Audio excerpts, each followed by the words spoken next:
मोदी जी क्या कह रहे थे पिछले चुनाव में 17 में, भाइयों और बहनों गांव गांव में शमशान होना चाहिए नहीं होना चाहिए, तो अन्नदाताओं की गरिमा को तोड़ने का काम करेगा। हम ऐसे समय में माइक तोड़ रहे हैं जब वो किसान की हड्डियां तोड़ रहे हैं।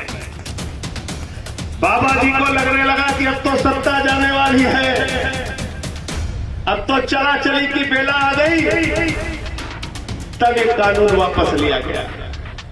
चोरों को, उचक्कों को, दलालों को जब तक आप अपना प्रतिनिधि बनाओगे तब तक न उत्तर प्रदेश का विकास हो सकता है, न देश का विकास हो सकता है, न किसान का विकास हो सकता है, न मजदूर का विकास हो सकता है, न खेत का विकास हो सकता है, न खलिहान का विकास हो सकता है। अगर अपने खेत का, खलिहान का, देश का, किसान का विकास करना चाहते हो तो किसान नेताओं को चुनकर देश की विधानसभा में और देश की लोकसभा में, राज्यसभा में भेजने का काम करना है। आप जानते हैं, अभी कौशिक साहब भी कह रहे थे, राम बाबू जी भी कह रहे थे, जब आपका ये 3 काला कानून आया उस समय देश में कोई आंदोलन नहीं चल रहा था। राज्यसभा के अंदर टेबल पे खड़े होकर मैंने माइक तोड़ दिया, मेरी बहुत आलोचना हुई। पत्रकारों ने कहा आपने संसद की गरिमा तोड़ दी, हमने कहा जो हमारे देश के करोड़ों अन्नदाताओं की गरिमा को तोड़ने का काम करेगा। हम ऐसे समय में माइक तोड़ रहे हैं जब वो किसान की हड्डियां तोड़ रहे हैं।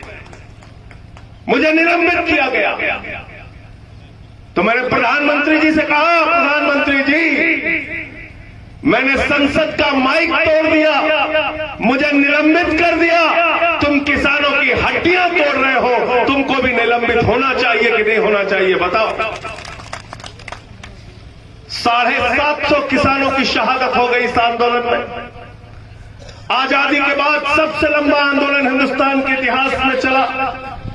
1 साल तक किसान सड़क पर बैठा रहा, उसके ऊपर पानी की बौछारें की गई, आंसू गैस के गोले छोड़े गए, लाठियों से पीटा गया, उसके शरीर को पीट पीट के लहूलुहान कर दिया गया, उसको आतंकवादी कहा गया, उसको खालिस्तानी कहा गया, उसको पाकिस्तानी कहा गया, उसको मवाली कहा गया, उसको गुंडा कहा गया। मेरे पिता भी किसान है, मुझे इस बात का गर्व है, वो मवाली और गुंडा नहीं है। जो लोग मवाली और गुंडा उनको कहेंगे उनके खिलाफ एक नहीं 1000 बार लड़ाई लड़ने का काम करूंगा, 1000 बार लड़ाई लड़ने का काम करूंगा। आप किसानों को मवाली कहते हैं, गुंडा कहते हैं, उनका अपमान करते हैं, और 1 साल के बाद प्रधानमंत्री जी आते हैं, कहते हैं मुझसे गलती हो गई, मैं तो तपस्या कर रहा था, मुझे पता नहीं चल पाया, अब हम काला कानून वापस ले लेते हैं। कहां तपस्या कर रहे थे मोदी जी? जब आंसू गैस के गोले फेंके जा रहे थे किसानों के ऊपर, उस धुएं में तपस्या कर रहे थे? जब लाठियों से पीट के लहूलुहान किया जा रहा था किसानों को, तब तपस्या कर रहे थे? जिस अन्नदाता ने तुमको चुन के देश का प्रधानमंत्री बनाया, जब उसके सामने तार बिछाकर दुश्मन देश के नागरिक की तरह व्यवहार किया जा रहा था, तब तपस्या कर रहे थे? कहां तपस्या कर रहे थे? किस तपस्या में डूबे हुए थे? अडानी और अंबानी की गोदी में खेलने का काम कर रहे थे, पूंजीपतियों से मिलकर किसानों के खिलाफ कानून बना रहे थे। वो तपस्या किसानों के आंदोलन ने भंग की और आंदोलन की बदौलत तुमने काला कानून वापस लिया है। उत्तर प्रदेश का चुनाव आ गया, बाबा जी को लगने लगा कि अब तो सत्ता जाने वाली है, अब तो चला चली की बेला आ गई, तब ये कानून वापस लिया गया। लेकिन इस बार उत्तर प्रदेश में जो चुनाव होने जा रहा है, इसमें आपको फैसला करना है कौन से लोग उत्तर प्रदेश की सत्ता पर बैठेंगे। वो लोग बैठेंगे जो धर्म के नाम पे, जाति के नाम पे समाज को बांटने का काम करते हैं। वो लोग बैठेंगे जो दंगे फसाद और नफरत की राजनीति करने का काम करते हैं। या वो लोग बैठेंगे जो केजरीवाल जी की सरकार, आम आदमी पार्टी की सरकार दिल्ली में काम कर रही है और जो काम किसान नेता राम बाबू कटेरिया कर रहे हैं, आम आदमी के हक में काम करने वाले लोग सत्ता में जाएंगे। यह आपको तय कर रहा है। संजय सिंह जी क्योंकि मालिक आप जिसको चाहते हो विधानसभा में जाता है, आप जिसको चाहते हो संसद में जाता है, आप जिसको चाहते हो मंत्री बनता है, आप जिसको चाहते हो मुख्यमंत्री बनता है, आप जिसको चाहते हो प्रधानमंत्री बनता है। हमारी पार्टी ने कहा हम 300 यूनिट बिजली फ्री देंगे और किसानों को पूरी तरीके से बिजली फ्री देंगे और जितना भी बकाया है आम आदमी पार्टी की सरकार बनने के बाद बिजली के बिल का बकाया फाड़ कर फेंक देना, बिजली का बिल माफ करने का काम हम करेंगे। तो जब हम ये ऐलान करते तो भाजपा ही कहते हैं तो फ्री फ्री फ्री फ्री कर रहे। ये आम आदमी पार्टी वाले तो सब कुछ फ्री बांट रहे हैं। तो मैंने कहा बेईमानो, जनता के टैक्स के पैसे से विधायक को तनख्वाह मिलती है, फ्री बिजली मिलती है, गाड़ी घूमने को मिलती है, मंत्री को, मुख्यमंत्री को हेलीकॉप्टर मिलता है, प्रधानमंत्री को हेलीकॉप्टर और हवाई जहाज मिलता है, सांसद को हवाई जहाज में घूमने की यात्रा मिलती है, मोटी मोटी तनख्वाह मिलती है, रहने को बंगला मिलता है। तो जनता के पैसे से विधायक को फ्री बिजली, सांसद को फ्री बिजली, मुख्यमंत्री को फ्री बिजली, प्रधानमंत्री को फ्री बिजली, तो जनता को भी 300 यूनिट बिजली फ्री मिलनी चाहिए। मिलनी चाहिए कि नहीं मिलनी चाहिए? गलत तो नहीं कह रहा हूं? आपका पैसा है ना? ये सरकार के पास किसका पैसा है? मोदी जी का पैसा है क्या? योगी जी का पैसा है क्या? ये राम बाबू कटेरिया जो टैक्स का पैसा देते हैं, आप लोग जो टैक्स का पैसा देते हैं, हम लोग जो टैक्स का पैसा देते हैं, वही पैसा सरकार के खजाने में है और उसी पैसे से हमारी सड़क बननी चाहिए, उसी पैसे से हमें फ्री बिजली मिलनी चाहिए, उसी पैसे से हमारे बच्चों का इलाज होना चाहिए, उसी पैसे से हमारे खाते में भी हर महीने 5,000 रुपए बेरोजगारी भत्ता और महिलाओं के लिए 1,000 रुपए मिलना चाहिए। हम इस पे काम कर रहे हैं। दिल्ली में चले जाओ, एक स्कूल आपके बगल में है, ये कॉलेज है, देखिए आप इसकी बिल्डिंग उठा के देख लीजिए। आप दिल्ली में चले जाइए, केजरीवाल जी ने स्कूल बनाया। जब मुख्यमंत्री बने दिल्ली के अरविंद केजरीवाल, तो मकड़ी के जाले लगे रहते थे सरकारी स्कूलों में, मकड़ी के जाले। और आज उन सरकारी स्कूलों में आपके बच्चों की पढ़ाई के लिए एयर कंडीशन कमरे बने हैं, स्विमिंग पूल का निर्माण हुआ है, एथलीट के ग्राउंड बने हैं। दिल्ली के सरकारी स्कूलों के रिजल्ट इंटर के 5 साल से प्राइवेट स्कूलों से बेहतर आ रहे हैं। ये काम हमने दिल्ली में करके दिखाया है।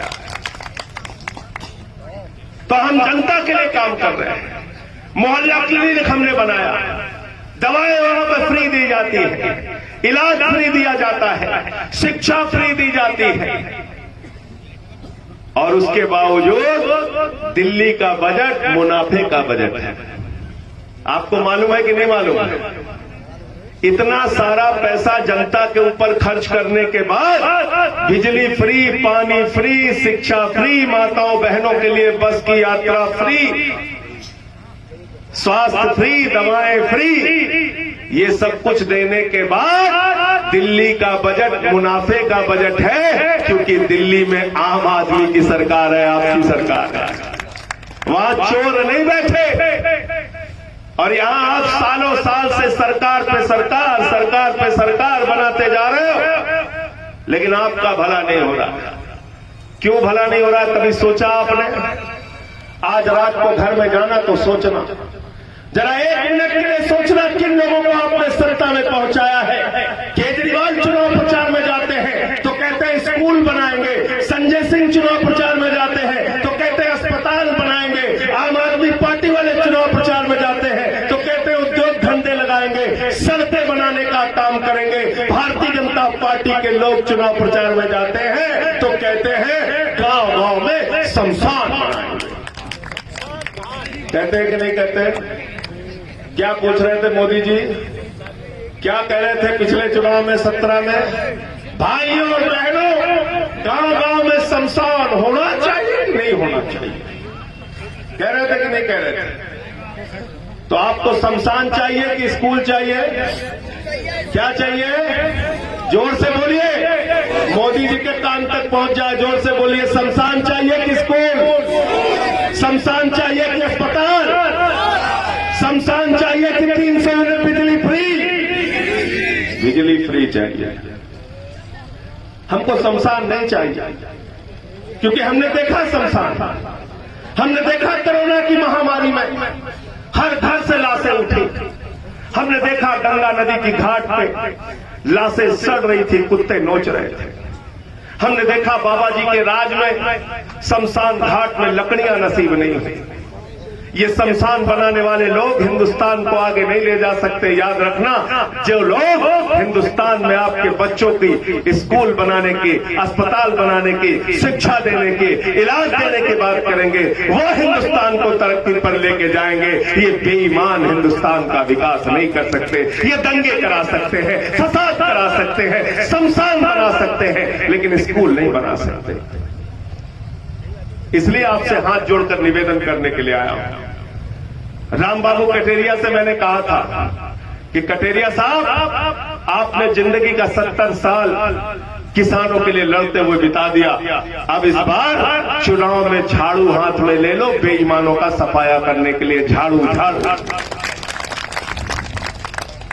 गंदगी साफ करने के लिए झाड़ू चाहिए कि नहीं चाहिए? बोलिए जोर से।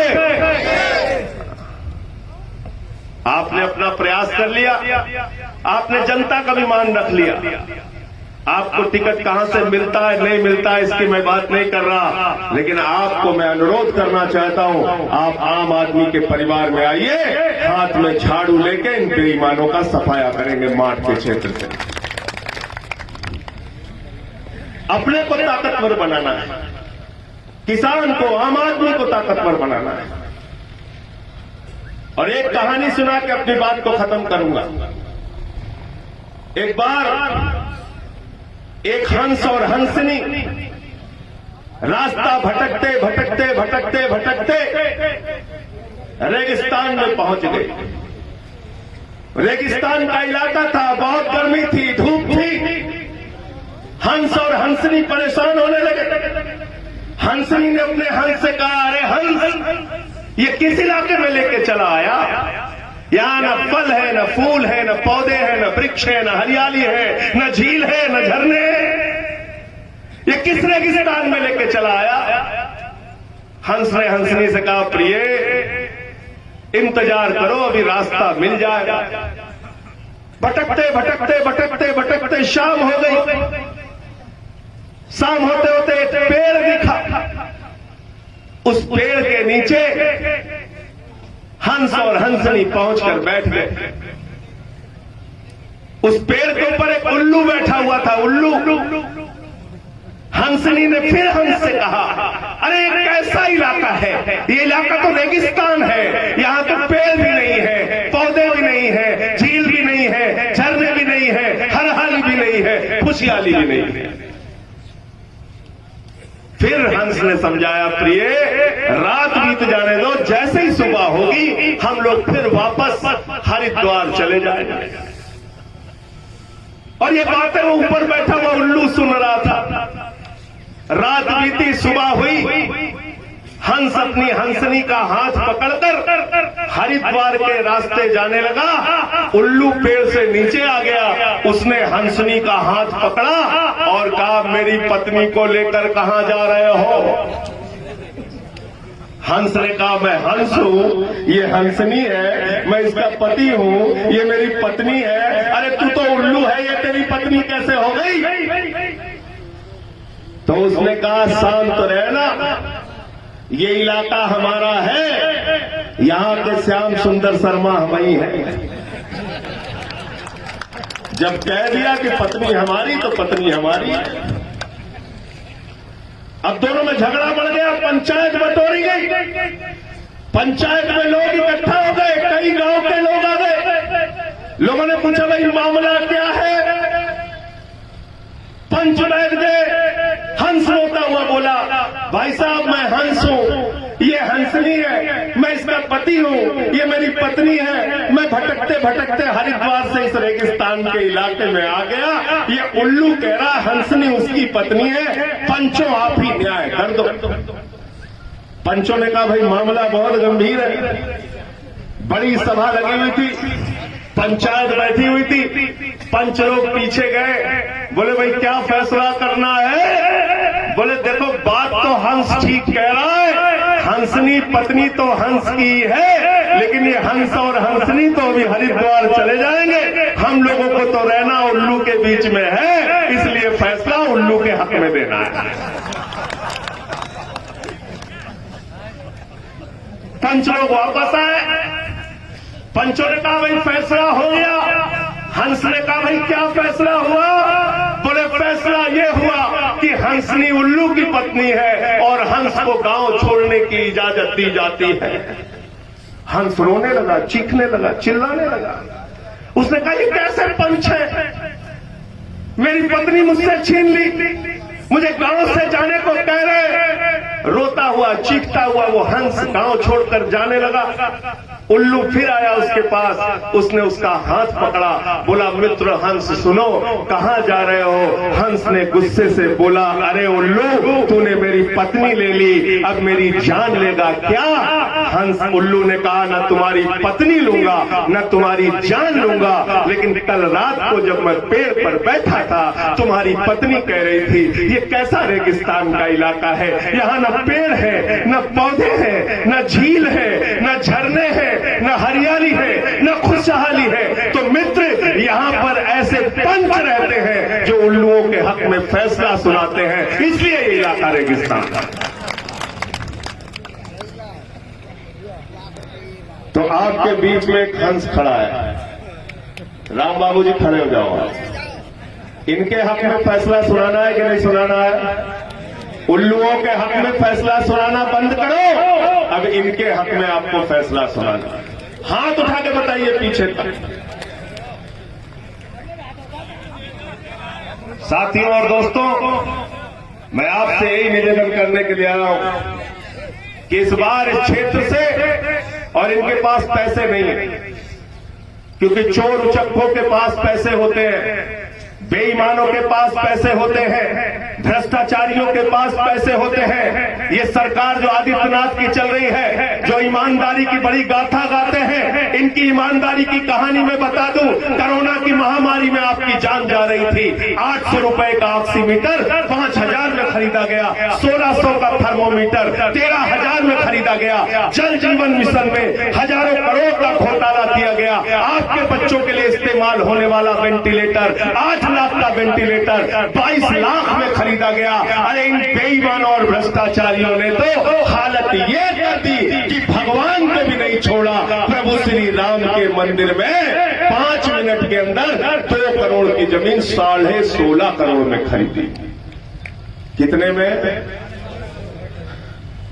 इतना बड़े बेईमान और भ्रष्टाचारी हैं।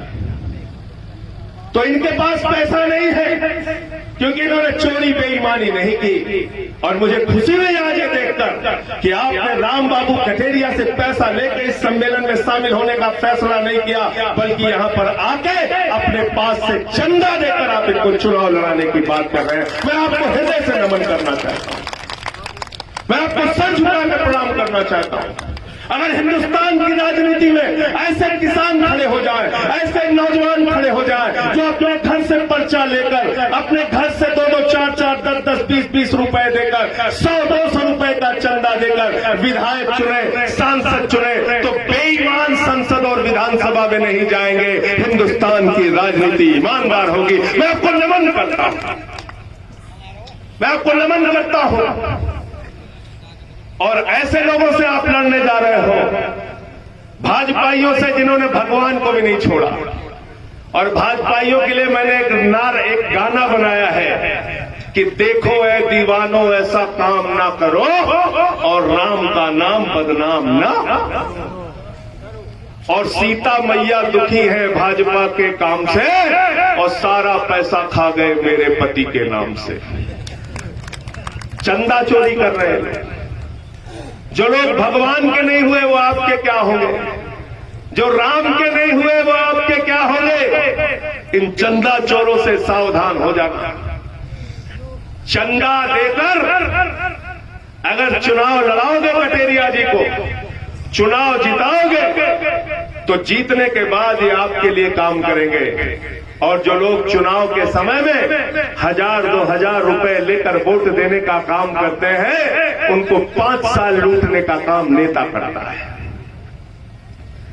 केजरीवाल जी के बारे में लोग क्या कहते हैं, आम आदमी पार्टी वाले के बारे में क्या कहते हैं। पहले क्या कहते थे कटेरिया साहब, कहते थे भाई कानून बनाना है केजरीवाल जी तो चुनाव लड़के आओ, कानून बनाना है तो विधायक बन के दिखाओ। 13 में चुनाव लड़ गए, केजरीवाल मुख्यमंत्री बन गए, जनता ने जिता दिया 28 सीट। 49 दिन में लोकपाल के मुद्दे पर इस्तीफा दे दिए, बोले अब तो जमानत जब्त हो जाएगी, दोबारा 67 सीट लेके आ गए। तीसरी बार चुनाव लड़े तो बोले अगर 5 साल काम किया है तो वोट देना, वरना काम नहीं किया तो वोट मत देना। तीसरी बार 62 सीट लेके आ गए। ये है आम आदमी की ताकत, यह है आपकी ताकत, याद रखना। तो जब मुख्यमंत्री बन गए तो भाजपाइयों ने कहा इनको राजनीति नहीं आती, कांग्रेसियों ने कहा केजरीवाल को राजनीति नहीं आती। मैंने कहा ठीक कह रहे हो भाजपाइयों, ठीक कह रहे हो कांग्रेसियों, 2G का घोटाला कैसे किया जाता है ये केजरीवाल को नहीं आता। कोयला का घोटाला कैसे किया जाता है ये भी केजरीवाल को नहीं आता। बेईमानी और भ्रष्टाचार कैसे किया जाता है, दलाली कैसे खाई जाती है, केजरीवाल को नहीं आता है। लेकिन गरीब को 300 यूनिट बिजली फ्री कैसे दी जाती है, ये सिर्फ और सिर्फ आम आदमी पार्टी और अरविंद केजरीवाल का। खबरों में बने रहने के लिए फोरम 4 को सब्सक्राइब करें और नोटिफिकेशन पाने के लिए बेल आइकन दबाएं।